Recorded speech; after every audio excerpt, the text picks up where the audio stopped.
자, 저희는 이제 두 번째 이슈로 한번 넘어가 보겠습니다.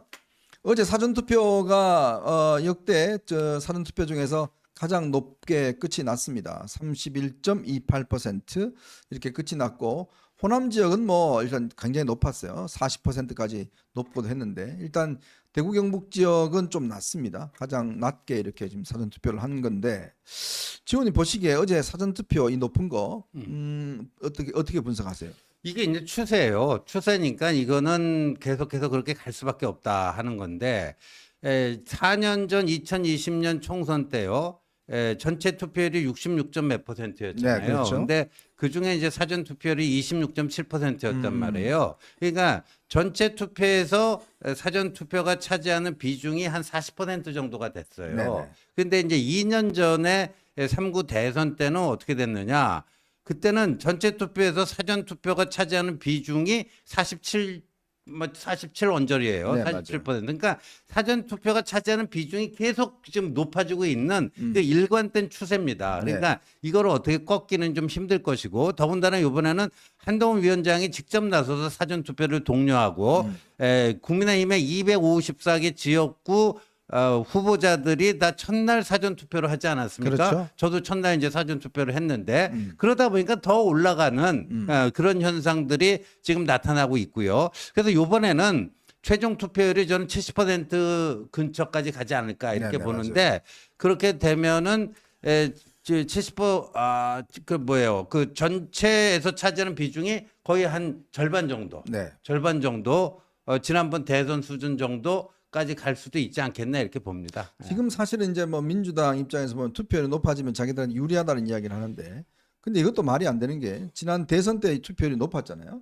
근데 결국 윤 대통령이 이겼지 않습니까? 그러니까 그런 정서는 통하지가 않는 것이고, 그래서 이제 남아 있는 것은 제가 볼 때는 결국은 이제 TK나 PK 지역에 있는 이제 보수 유권자들이 얼마만큼 본 투표에 나와서 적극적으로 투표하시냐, 그 관건만 이제 남아 있는 것 같아요. 근데 저는 오히려 이제 좀 분석이 약간 다른 게 네, 사전 투표가 이제 비중이 계속 올라온 건 맞아요. 네, 이 말은 이제 본 투표할 사람이 사전 투표 쪽으로 이렇게 옮겨왔거든요. 그래서 결국은 저는 최종 투표율이요. 네. 그렇게 70%까지 안 갈 것 같아요. 음흠. 왜냐하면 비율로 본다면 이게 지금 31이고 아까 신조 우리 선배님이 50% 비중이면 62밖에 안 되는 거잖아요. 네. 50이면 70이 갈 수가 없는 거 아니에요. 근데 뭐 4년 전보다는 이게 안 났다고 본다면 저는 4년 전의 투표라고 비슷할 것 같아요. 근데 사전 투표는 높아지는데 본 투표할 사람들이 미리 했다는 거죠. 지금 왜 제가 그런 생각을 하느냐면, 원래 이제 그 20, 30대나 40, 50대 이분들이 요즘 여기 김준혁이나 양문석 때문에요. 네. 상당히 기권이 많아요. 내가 이제 처음에 뭐 윤석열 심판 어쩌고 저쩌고 투표하려 하다가 아니 똑같은 놈이네, 등한 놈이네. 야 김준혁이 뭐 이게 보니까 양문석이 이런 게 막 정치 혐오감이 많이 녹아버렸어요. 네. 그래서 오히려 이제 그 저는 심판론이 약해진 거예요. 아. 따라서 이제 오히려 저는 투표율은 4년 전과 비슷하지 않을까. 사전 투표는 높아졌지만 본 투표할 사람이 옮겨왔다. 요즘이에요. 제가 물어봤더니 저희 집에도 형 누나 전부 사전 투표했어요. 네. 그다음에 그 여러 어르신들 보니까 거의 제주에는 사전 투표 많이 했어요. 그렇다면 이게 저는 이미 보수성에도 많이 했거든요. 따라서 저는 사전 투표가 우리한테 불리한 건 아닌데 본 투표도 뭐 이게 옮겨왔기 때문에 투표율은 좀 이게 비쌀 것이다. 이렇게 예측합니다. 근데 이제 사전 투표율 그 지역별 투표를 보면 제일 높은 데가 이제 전남, 그다음에 전북, 광주, 이게 호남이 1, 2, 3위를 지금 차지하고 있지 않습니까? 반면에 대구 경북하고 부울경이 좀 낮은 편이란 말이에요. 그렇죠. 예, 그래서 결국 이게 뭐냐면, 그리고 이제 이 보수층은 사전 투표에 대해서 아직까지도 여전히 불신이 남아있기 때문에 저는 본 투표율이 높아지면 높아질수록 저는 우리에게 나쁘지 않다, 유리하게 작용할 것이다, 이렇게 봐야 되거든요. 그렇죠. 왜냐하면 지금 영남 쪽에서 사전 투표에 덜 참가한 거 아닙니까? 그러니까 남아있는 본 투표에 해가지고 이 투표율이 70까지 가야지 오히려 저는 국민의힘이 승기를 잡을 수도 있지 않나 이런 생각이에요. 네. 자, 뭐 일단 그거야 이제 우리가 뚜껑을 열어봐야 될 것 같고요. 저는 그렇게 봅니다. 지금 우리가 정말 이제 투표를 아직까지 안 하신 분들, 또 할까 말까 하는 분들에게 제가 이런 말씀을 좀 드리고 싶어요. 이 투표 이번 선거가 왜 중요한가라 하는 거 보면 우리가 지난 대선에서 국민들이 윤석열 대통령을 선택을 했습니다. 자, 그런데 이번에 만약에 지금 범야권이 포함해서 200석이 된다. 뭐 180석이 된다. 이렇게 되면요. 사실상 정권 교체가 이루어지는 겁니다. 왜냐? 국회가 아무 일을 뭐 모든 것들을 다 할 수가 있어요. 헌법 개정도 할 수가 있고요. 대통령 탄핵도 할 수가 있고요. 거부권을 무력화시킬 수도 있습니다. 사실 우리가 2년 전 우리 국민이 선택했던 윤석열 정부가 없어지는 그런 효과를 낳는 거거든요. 그렇기 때문에 이것만큼은 정말 우리 국민의 이 선택의 어떤 배신하는 걸 절대 해서는 안 될 것이다. 또 하나는 뭐냐면 저는 국회가 이제 앞으로 이렇게 야권이 이 다수 의석을 차지하게 돼버리면 가장 걱정되는 부분은 정치가 이제 없어진다는 겁니다. 이제 더 이상요 정치라는 게 정치와 타협과 협상이 중심적인 정치인데 이렇게 돼버리면 이제 정치는 없습니다. 정치는 없고 그냥 무한정 바로 첫날부터 윤석열 대통령 탄핵, 한동훈 특검법 이런 것만 이야기를 할 겁니다. 자, 그리고 또요 국회의원들 이제 개개인이 없어질 겁니다. 그건 아마 이번에 민주당 공천 과정을 보시면 드러날 텐데 민주당의 국회의원들 이제 보면요. 아유 뭐 국회 잘해봐야 뭔 소용이야. 나중에 더 이재명한테 잘 안 보이면 전부 다 하위 20%에서 다 날아가잖아요. 그러놓고 김준혁, 양문석 같은 이들이 공천되지 않습니까? 그걸 경험한 사람들 입장에서 보면 무조건 그냥 이 당만 따라가려고 하고 개딸로 눈치만 볼 것이고 그리고 김어준 방송만 나가려고 할 겁니다. 이렇게 돼버리면 이제 국회는 정말 한 사람만 있어도 되는 그런 국회가 되어버린 거거든요. 이런 국회가 안 되는 것, 즉 정치가 완전히 타락하게 된다는 거죠. 그렇기 때문에 정말 이번에 혹시나 아유 그래도 뭐 둘 다 꼴 보기 싫어서 투표 안 하겠다라고 하시는 분들은 정말 민주주의를 지키기 위해서라도 우리가 그동안 이 피땀으로 이룬 민주주의를 지키기 위해서라도 반드시 투표를 하셔야 됩니다. 투표를 하셔야 되는데 어떤 데 투표를 해야 되느냐? 민주주의를 지키는 세력한테 투표를 하셔야 된다는 이야기예요. 그래 맞습니다. 그리고 이제 오늘 이재명이 자기 지역구에서 또 무슨 얘기를 떠들었는지 아십니까? 회초리를 들어서 안 되면 권력을 빼앗아야 한다. 회초리를 들어서 안 되면 권력을 빼앗아야 한다. 대한민국의 대통령은 왕이 아니다. 근데 지금 윤석열 대통령이 본인이 왕인 줄 착각하고 있으니까 이런 거는 쫓아내야 된다. 뭐 네. 이런 지금 얘기를 했어요. 이게 뭐겠어요? 윤석열 대통령 남은 임기 인정하지 않겠다라는 거 아니에요. 그렇죠. 쿠데타 하겠다는 거예요. 네, 그러니까 탄핵 쿠데타를 하겠다는 건데 탄핵이라는 그걸 통해서요. 제가 저번에도 한번 말씀드렸지만 누차 말씀드리지만 이재명이 지금 재판을 4-5개 받고 있잖아요. 네. 이 1심 결과가 아직까지 하나도 안 나오고 있지만 이거를 완전히 다 사법적으로 클리어하기는 거의 불가능에 가깝거든요. 그때 이제 서정욱 변호사가 뭐 형사사건 뭐 하고 몇 분의 1 뭐 그거 다 확률까지 내줬지만 진짜 그럴 정도란 말이에요. 그러니까 이재명이 살아날 수 있는 유일한 방법은 뭐죠? 다 윤석열 대통령 탄핵시키고 조기 대선돼갖고 지가 당선돼 버리면 대통령 임기 중에는 형사상 그 소추 받지 않는다. 네. 그래 가는 거예요. 그렇습니다. 그거 말고는 없는 거예요. 이재명이. 그러니까 조국이 이 사법적으로 이 안 되니까 비법률적 방식의 명예회복해갖고 이렇게 하듯이 이재명도 똑같은 거예요. 맞아요. 그 정상적으로 사법 절차가 진행되면요 도저히 살아날 길이 없는 거예요. 유일한 길이 바로 윤석열 대통령 탄핵과 조기 대선이에요. 정말요. 정말 걱정되는 건 뭐냐면 바로 이 범법자 조국이 정치의 중심에 설 거라는 겁니다. 그러니까. 캐스팅 보트 역할을 하면서 완전히 조국 국회가 될 수가 있어요. 저는 이번 선거가요. 물론 내 윤 대통령한테도 위기가 될 수도 있지만 근데 이재명이가 3개 선거가 있다 봐요. 네. 3개 중에 1개라도 지면 정치적으로 매장된다 봐요. 끝난다. 3개 선거가 뭐냐? 첫째, 개항에서 원희룡한테 져버린다. 이러면 이게 끝나는 거예요. 그렇죠. 민주당이 압승해도 이재명이가 원희룡한테 개항에서 져버리면 바로 그게 구속입니다. 이게 첫째 저도 안 돼요. 그 다음에 2번째, 민주당이 일당이 못 되는 거죠. 이러면 이게 이재명도 끝입니다. 우리 국민의힘이 일당이 되는 거예요. 민주당이 참패하면 이재명이 운명 끝나는 거예요. 그 선거에 저도 끝나는 거예요. 근데 3번째가 중요합니다.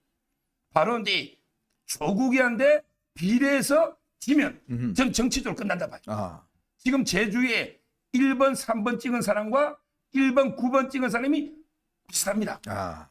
1번, 3번을 몰빵 논하는 민주당 찍고 뭐 민주당 위성정당. 네. 그다음에 조국당이 9번이잖아요. 근데 여기서 만약에 조국당이 민주당의 위성정당보다 비례의석을 많이 가져간다. 지금 그럴 가능성이 높잖아요. 네. 그러면 이게 야당의 대안은 조국이가 되는 거예요. 어제 제가 택시 타고 기사님이 조국하고 민주당 찍었대요. 네. 통파 병이야 김건식 지었고. 그래서 제가 물어봤죠. 아니 왜 이재명 민주당 안 찍고 조국당을 찍습니까? 이랬더니 그분 택시기사가 하는 말이 조국이 혐의가 이재명보다 10분을밖에 안 된대. 이 말은 조국이는 2년. 근데 이재명은 뭐 무기징역 20년이잖아. 그 기사도 그러더라고. 둘 다 범죄자인데 조국이가 이게 형량이 이재명보다는 훨씬 낫다. 그래서 조국 찍었다는 거예요. 그래서 결론적으로 신박한 논리네. 진짜. 결론적으로 저는 이재명이가 본인 개항을 네. 그다음에 민주당의 참패, 그다음에 비례해서 조국당한테 패배 이 셋 중에 하나만 해당되면 정치생명이 끝난다. 이렇게 저는 이재명한테 상당히 위기예요. 아 근데 이재명 개인의 정치 생명은 그렇게 되면은 결정적인 타격을 받고 정치 생명이 끝날 수는 있지만 우리가 그렇게 볼 게 아니고 약간 진영으로 봐야 됩니다. 저쪽 좌파 진영이 어떻게 되는가? 그러면 만약에 저들이 일당 그 조국 세력과 합쳐갖고 뭐 진짜 180석, 200석 그들의 뭐 그대로 가는데 만약에 비례 투표에서는 조국당일 때 밀리면 이제 이 그쪽 그 거대한 그 이제 거대 의석의 주도권이 누구에게 가느냐? 조국에게 간다고 그렇죠. 봐요, 저는. 그렇죠. 문재인이 뭐라고 그랬어요? 그거 하면서 예, 민주당, 조국당 또 이낙연 그것도 껴주긴 껴주더라고요. 그래갖고 다 파이가 커져야 된다. 파이가 커져야 된다. 사실상요. 조국당을 이렇게 뜨게 만들어준 게 문재인이 도장 찍어준 거 아닙니까? 그러니까 갈 때 오갈 데 없는 대깨문들이 있잖아요. 대깨문들이 다 조국당으로 간 맞아요. 거예요. 대깨문들이. 그래갖고 이거 이루어진 거기 때문에 그러니까 이제 어떻게 됐냐면 저는 제일 끔찍한 게 뭐냐면요. 이제 저들이 만약 200석을 하게 되면요. 지금은 아니라고 하는데 반드시 탄핵 시도합니다. 그거는 뭐 정해져 있어요. 100%예요. 반드시 탄핵 시도하고요. 어떻게든지 무슨 헌재 압박 넣어갖고 그 탄핵이 인용되도록 할 거고. 그래갖고 조기 대선이 만약에 실시되잖아요. 그 이재명 조국 따로 나옵니다. 맞아요. 그러면 거기서요. 조국이 더 이재명보다 앞설 수도 있어요. 맞아요. 그런 어떤 그 끔찍한 시나리오 있잖아요. 그걸 지금 생각해야 돼요. 지금. 그러니까 이게 정말 제가 아까도 말씀드리지만 바로 이번 선거는 민주주의를 지키는 선거입니다. 이거는 정말 이 정권을 국민의 민의를 뒤집겠다는 세력과 민주주의를 수호하겠다는 세력 간의 대결이에요. 여러분들이 아유 둘 다 싫다, 윤석열 뭐 대통령 꼴 보기 싫어서 뭐 했다라고 하시지만 그 한 번의 선거 포기가 결국 민주주의를 무너뜨리는 중요한 키가 될 수 있다. 중요한 벽돌 한 장이 될 수가 있다. 왜냐 우리가 그렇잖아요. 쟁가할 때 하나 딱 빼버리면 무너지는 거 있지 않습니까?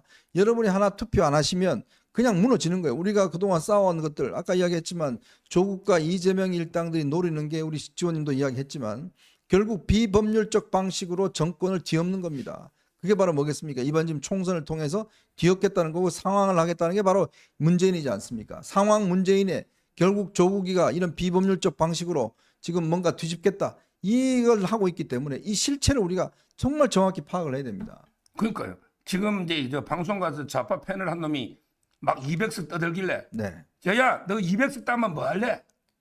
이랬더니요. 딱 자기들은 이게 벌써 계획이 있더라고요. 1단계 네. 김건희 특검법. 네. 그걸 이게 다시 추진한다는 거예요. 김건희 특검법이 1단계예요. 맞아요. 그다음에 2단계가 한동훈 특검법. 네. 맞아요. 한동훈. 그다음에 윤석열 탄핵이 3단계입니다. 그렇죠. 이게 말이 됩니까? 이게 말이 안 되잖아요.